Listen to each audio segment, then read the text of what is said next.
Okay, we're getting ready to grind the valves on this XA motor down here. So I need some pilots to hold the stones with, and these have some oddball sizes. So one thing I learned about from Dad is when you buy tooling, buy a complete set of everything that they make, so you never know when you need something. So this whole row in here, I don't think it's ever been used. All of these through here, and here's the one I need right here. It's the second one from the end. So it's the second biggest one we got. So this is 11/32, 17 thousandths oversized. So that's not exactly a size you normally stock, but that happens to be what the cylinder is down here. So that's why you buy a large assortment of tools. So even though he never needed it, the 50 years he had that crap, and I needed it. So he helped me out again, even though he's gone. So there you go. So let's get this thing set up over here so you can kind of see what I'm doing. So let me get my stones out. Those are over here. It looks like it's blowing up. It ain't blown up. Just too close. Alright, so we got all our stones here. We got our oversized pilot that we never needed before. Clean the rust preservative off of it.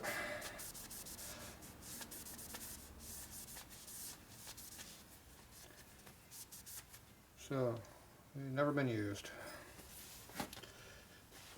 Time to get some marks on it.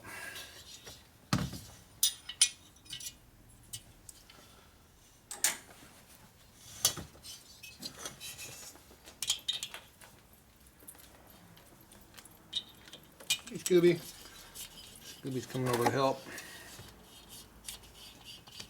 No, we're not eating dinner over here.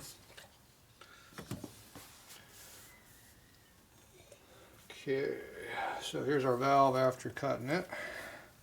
So here's your divider. You put this on here to get the valve size. And you lay that on top of your cylinder over here to check it. Scooby, you're in the video. You're blocking the video. Back up. Come on, get over there and sit down over there. Sit down. You can see off the camera. Sit down. Yeah. Sit. Sit down. Sit. Don't yawn at me. Good boy. Yeah, good boy. Okay, so we need something small in the exhaust size. Probably about this size right here. That appears to be about the right size we need. Should drop the valve in the hole. Another grinder. Oh, great. A little tight. There it goes. Need Gorilla Grip.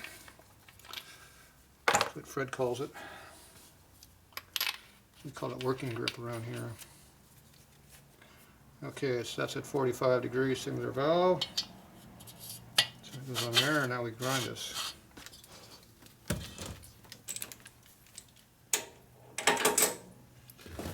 Valve grinder out a secret hole into there, so it drives it.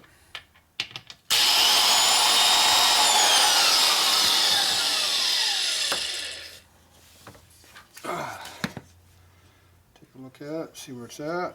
So we're way off to the one side on the grinding. Right here's the seat right there we just cut. So we're hitting on this side, but not this side over here. Right there where my thumb is. I don't know if you can see it or not. But. Okay, so we're going to take the pilot,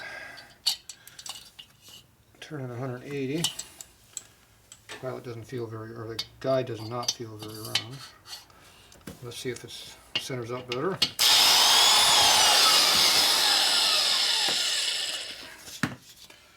Nope, it's the same way. So that means it's not the pilot, it's just ground off center. Or cut. It looked like it cut marks on it, original cuts.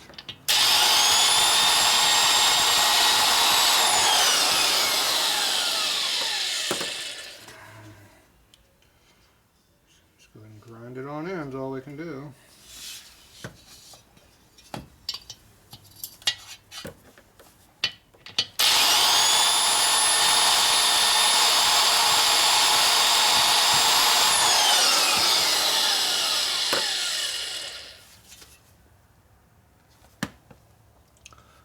so now that's ground all the way in, all the way around.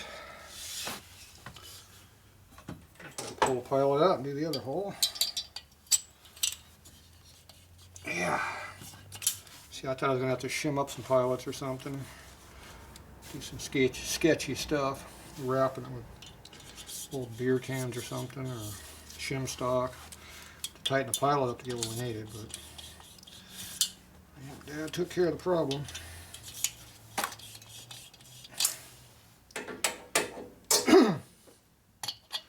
See, he was all ready to do X8, he just never did.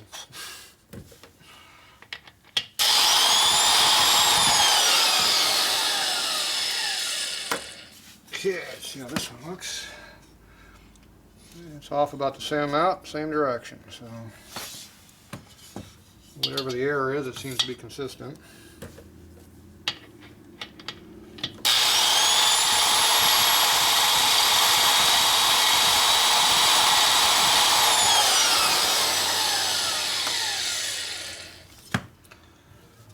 It's coming in, but still low over there. Starting to just barely dress it around. It's definitely chattering a lot. So I'm going to go ahead and regrind this. Go get the grinder.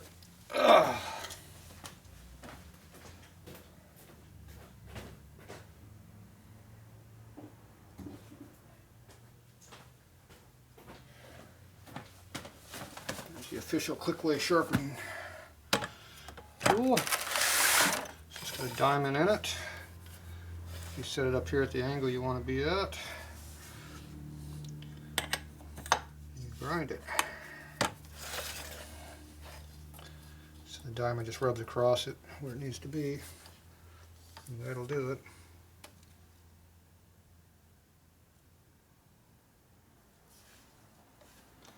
Right there should do it. Yep, that's it. Same tool.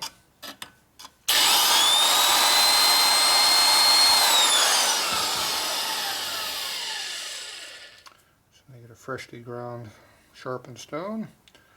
So you can see that's a little bit gray through there. That's a low spot. Nice and shiny here. It's where it's cutting most of the metal off, or most of the stone off, we should say. It's not metal, I'm sharpening stone.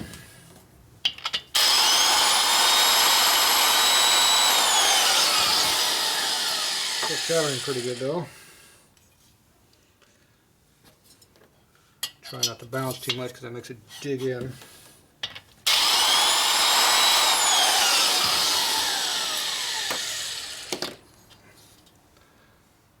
Okay, looks good.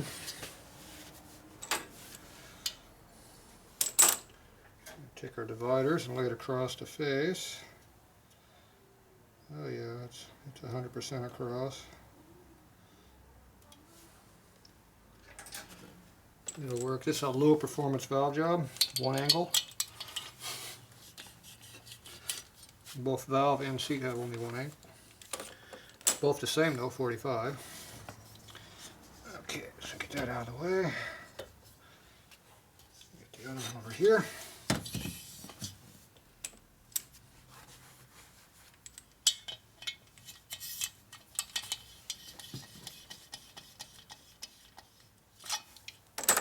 Move back and forth a bunch to clear the dirt out, if any.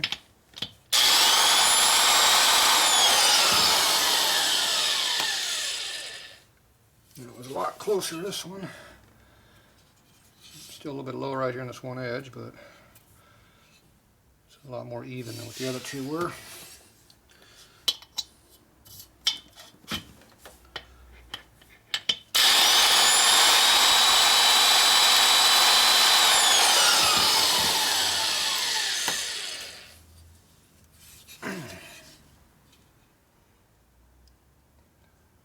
Looks pretty even.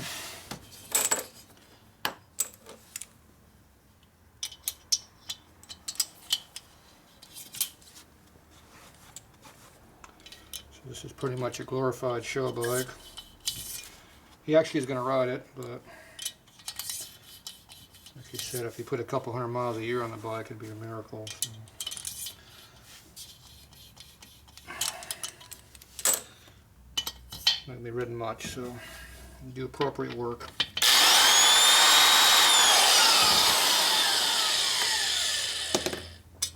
That one actually was pretty smooth all the way around and straight.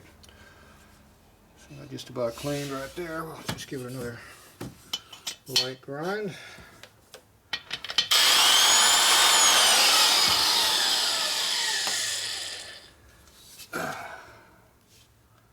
Looks good.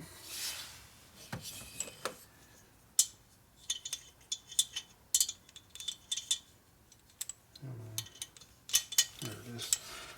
Now I'm using a Sonic valve guide remover on Quickway parts. They don't match very well, but they're close enough to work. I have the correct one, but it's too much trouble pulling it out. So you know it's Quickway because it says Quickway right on everything. That's how you identify your tools, in case you didn't know. Okay, so now that's all done. So now we're going to blow these off and we're going to lap them. So you need a lapping compound and a blower.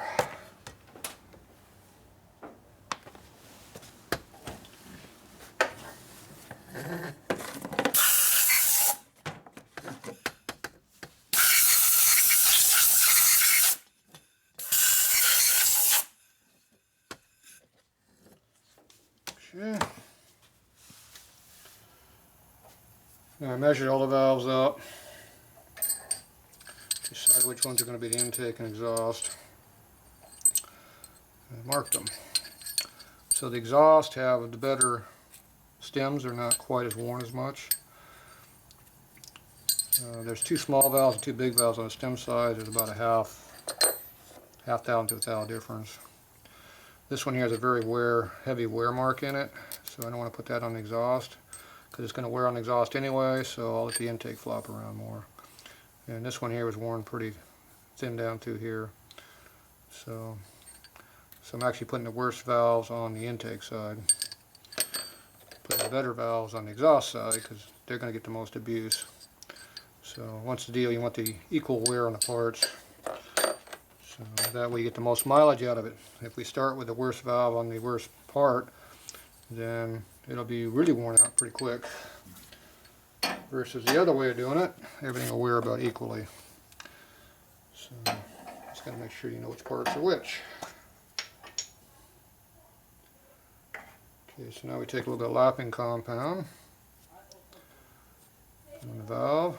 You don't need much, just need a little smear of it on there. So this has a big X on it, so it's our exhaust valve. Goes there.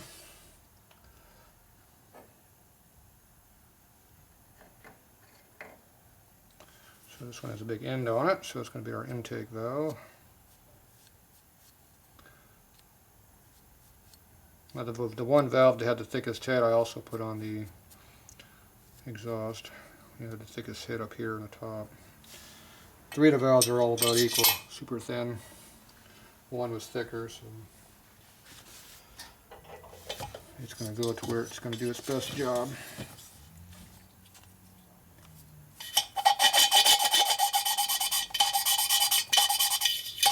When you lap a valve, you go back and forth, you come up, rotate, go down, do it again. Up, down, do it again.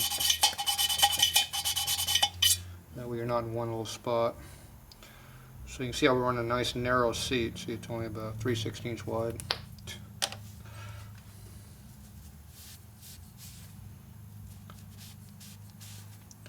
So see how wide the seat is? So it's about 3/16 wide. So and you can see how it's pretty even all the way around. And see, I don't run a dissimilar valve angle, so that is the full width of the seat. If I had a different angle, it'd only be hitting on just one little edge. You could run inside or outside, depending on how you did it. I don't mix my angles, I make them all the same. So then you clean up the exhaust, the lapping compound off, and you come back and look at your seat and make sure it's got a lap all the way around it. You back, Scooby?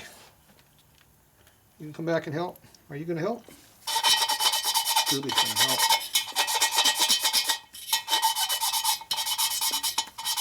You want what? No, I don't want a kiss. No, I don't want no kiss. Keep your nose down there. Uh-oh. Scooby's going to get a nose in the camera.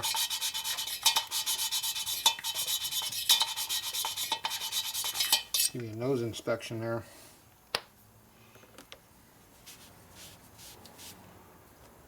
So this one here, you do the same thing with it. Nice and fat.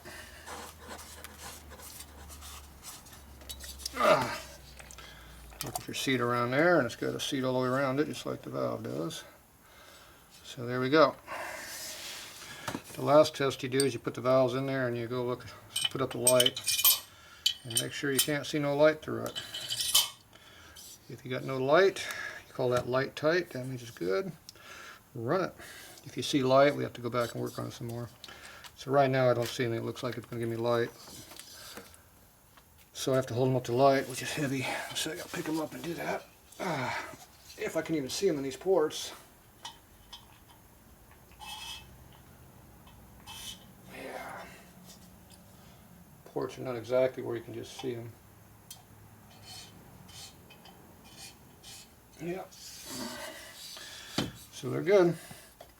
Alright, so that one's pretty well done. I got to clean it all up before I can assemble, but put that off to the side. I'll mark those valves, whichever cylinder that is, right or left. I got to mark the piston, which ones are the right and left too. So evidently the right and left is the exhaust port is down and the valves are toward the back of the motor. So that's how you identify the right and the left cylinder. Unlike most Harley guys call them right and left, there actually is a right and left on this one. Exhaust. The other thing they say is they got a number 1 and a number 2 cylinder. I haven't determined what number 1 and 2 is on a Harley.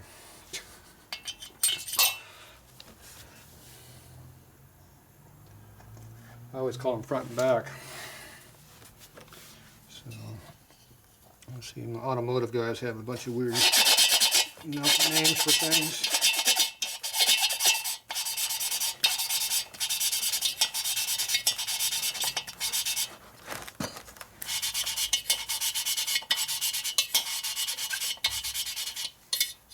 Okay. Once again, we got a decent amount of fluid all the way around. Clean it up in a couple minutes.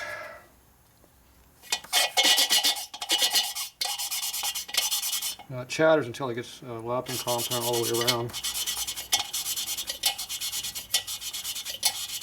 That's what that chattering is. You know, with the big fat seats, it takes more lapping to get it to come in. But see, I grind things so accurately, it comes in pretty quickly anyway.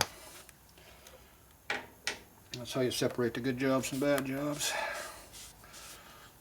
And see, if you got good tooling, see you get good stuff. See how it's evenly lapped all the way around. If you had crappy tooling and didn't know how to use it, you would have highs and low spots.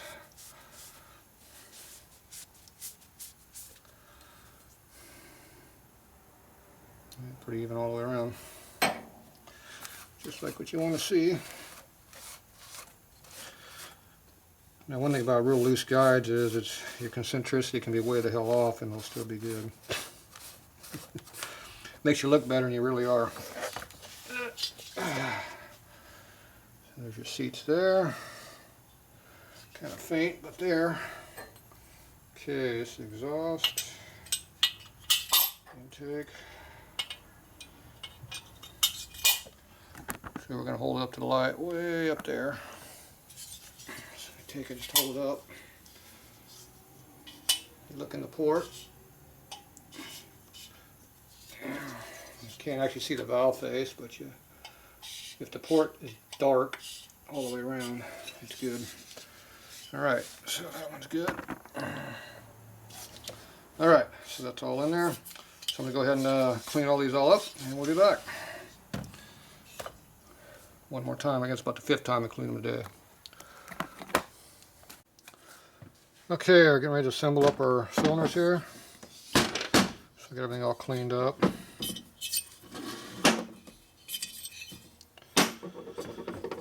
So, here's what the final job look like. On the seats, there's our cylinder finish. So you can see what that looks like all the way through. Of course, there's a lot of blast to get them this clean. And we got our head gasket surfacing area. Alright, so just like every job, we put a little assembly lube on the stems.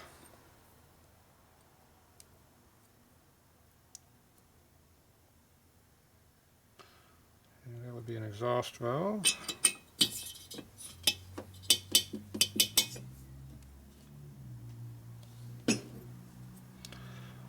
Now, this motor has no covers that are part of the head here, so we have access to the springs.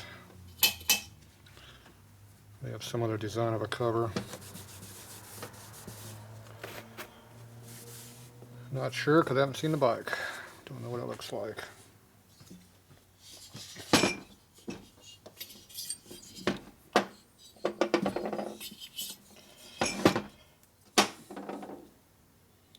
So we come up with no new parts, so we just have to use all this old stuff. We did do pistons though. At least it wasn't all used crap.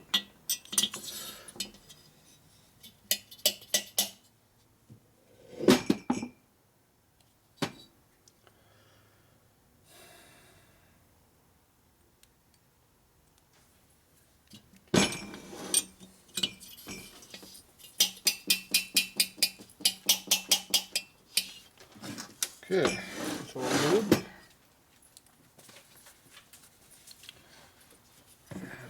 Looking around. Oh, there's that broken fin. After it's cleaned up, I still don't see the area that was actually holding it.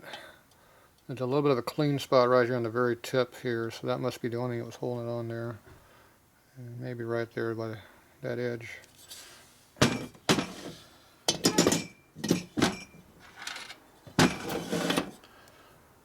And you can just kind of see that mark right there. I don't see any other marks that are holding it, so that tip might have been the whole thing holding that whole damn fin on. So a little super glue would be perfect, right? I don't think so. Alright, back to real work. Okay, these have like a big pocket design that these things use, it looks like.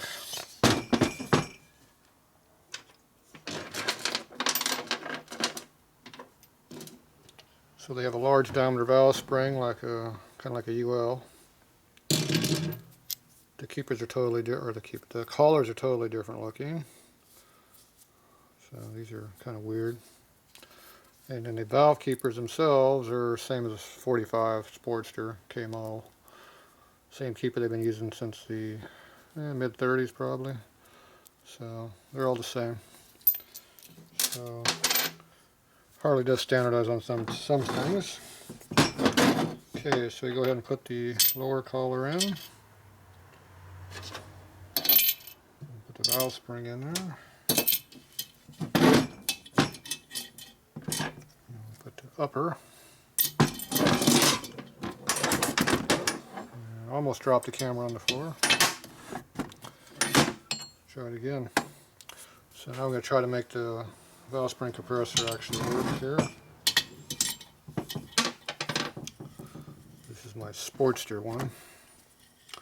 It's also the one I use for flatheads.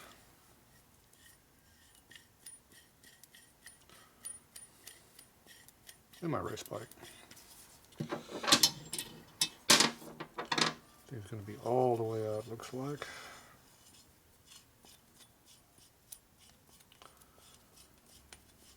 Need a speed wrench, right? And I just made it. Look at that. Right at the limit.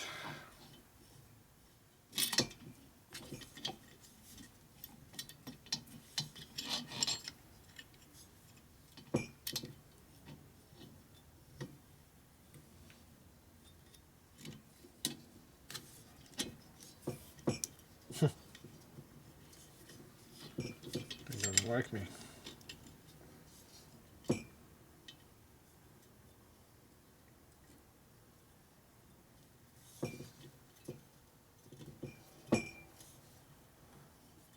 goes.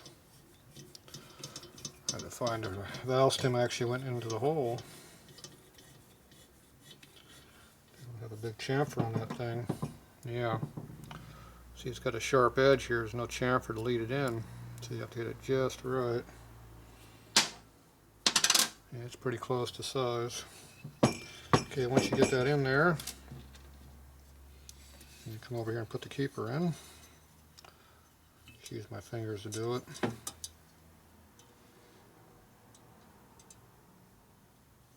These have a pretty tight groove. So you have to get the keeper exactly lined up. It doesn't go in. Most all your other Harleys have a large lean-in area, so things don't have to be perfectly lined up to make them work.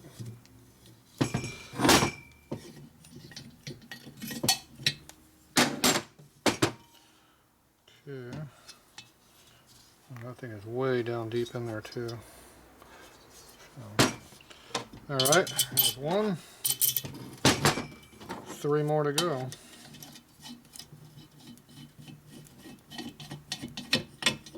It's all downhill from here, right?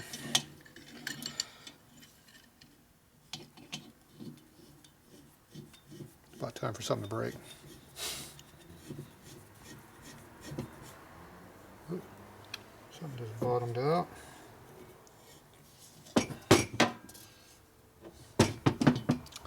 Collar bottomed out in the keeper groove.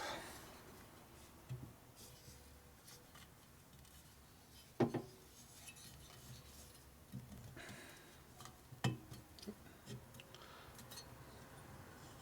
it goes.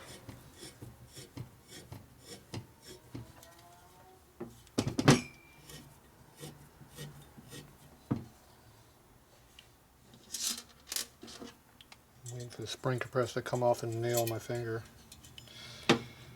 That'll be the next thing to happen.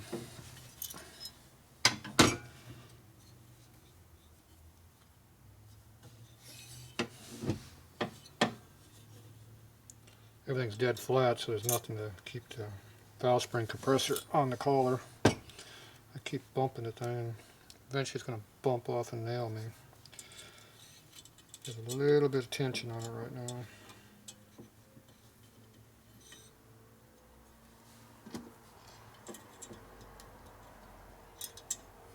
At least you have pretty good access to the keepers. It's not helping me put them in right now.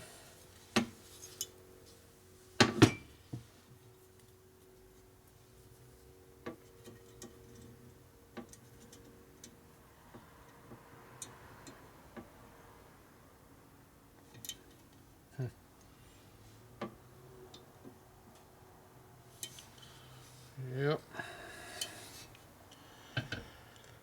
Does not want to go in. I'm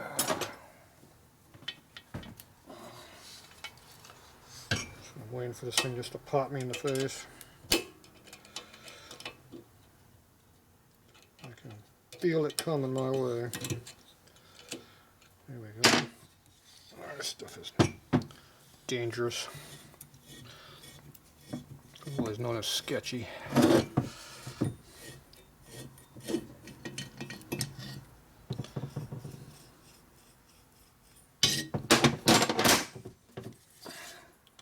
Okay, looks like they're in there correctly, so we'll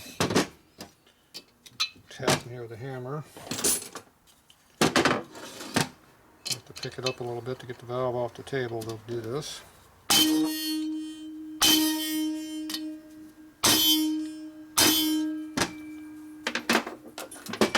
Ring-a-ding-ding, huh? Okay, so those are in there all the way. That's what they look like. Can't really see them in the port very well, but there they go. There's your intake. Good looking flowing in the air through that. And there's the combustion chamber side.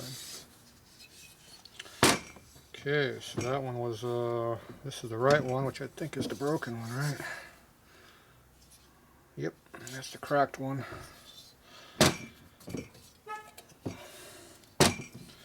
So this is right.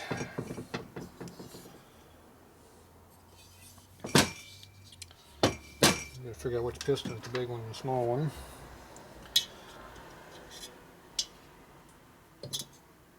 Now that obviously is the smaller of the two. This is the bigger one. So this is 13.5. That would be our big one. So this is right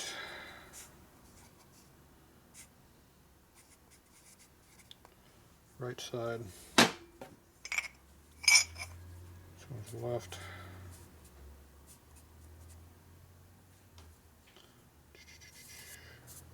I wonder if they'll notice that. Probably not.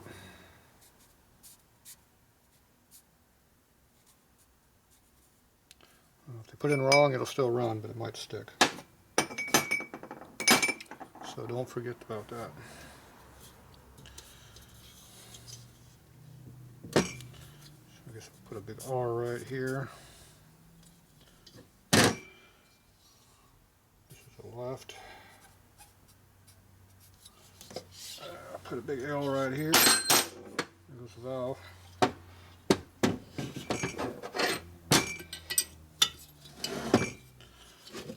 Got to make these things idiot-proof, right? Because the idiot behind the camera might know what he's doing. Right. Alright. So right is right. Left is wrong. The left is left. Ooh, fits in the hole. Okay, now I can do the other side.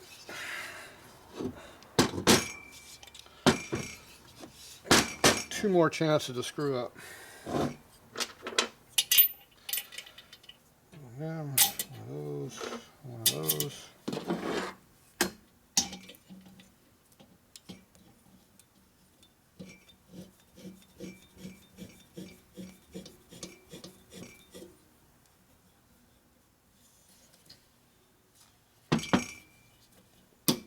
Clunk. Need to get over the valve keeper groove.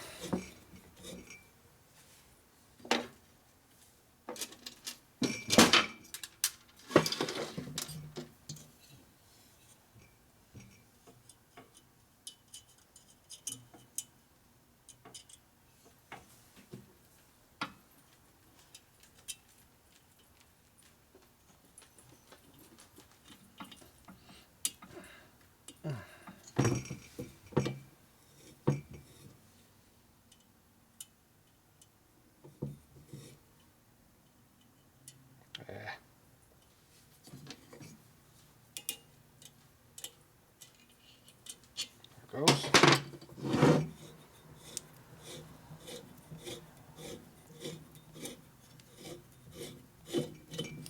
Oh, got another one on. 3 down.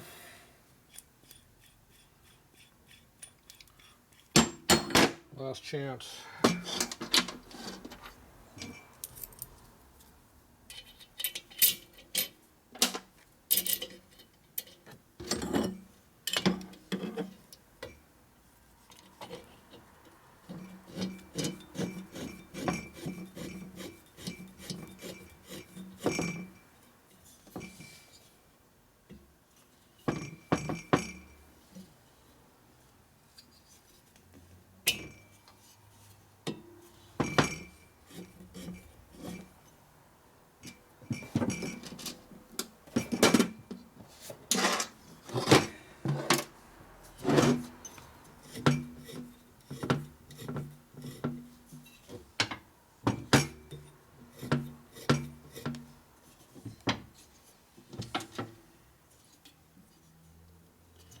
Okay, one more time.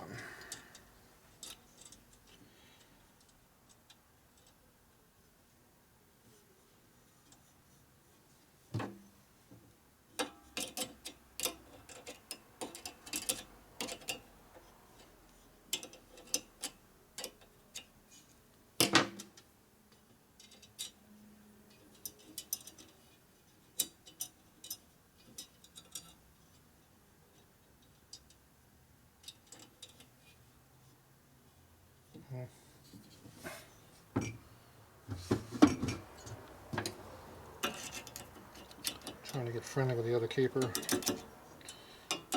It doesn't work. There we go.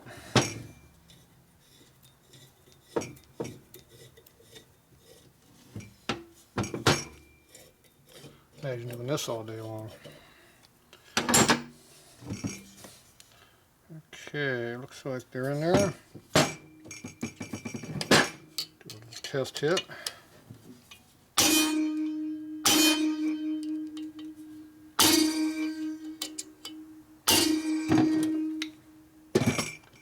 Sure ring a lot. Other valve harmonics. Okay, that looks good. Good on this side too. There we go. I got the intake manifold hardware, I didn't lose it. Put that back on. I'm sure this is 1/4 24 thread, but these are not normal nuts, so these are an extra tall, thick nut for a 1/4 inch. Maybe they're metric, who knows. Everything seems to be odd on this job. So whatever you do, don't lose your hardware. Could be interesting.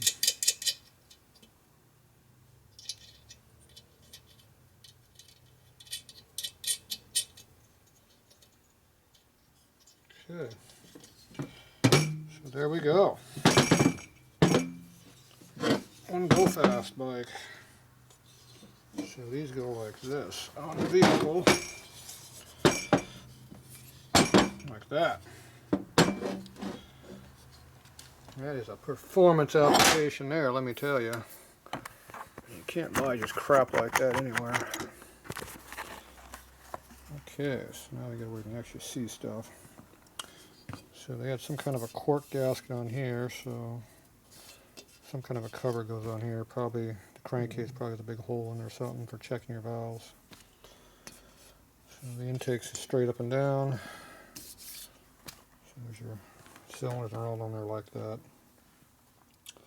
So there you go. Anyone know what an XA looks like? I found one online over here. Show you what they look like. Get my computer on. Turn that off. Come on, computer. Okay, there's the video gauge. Hey, 500 people looked at the video since yesterday.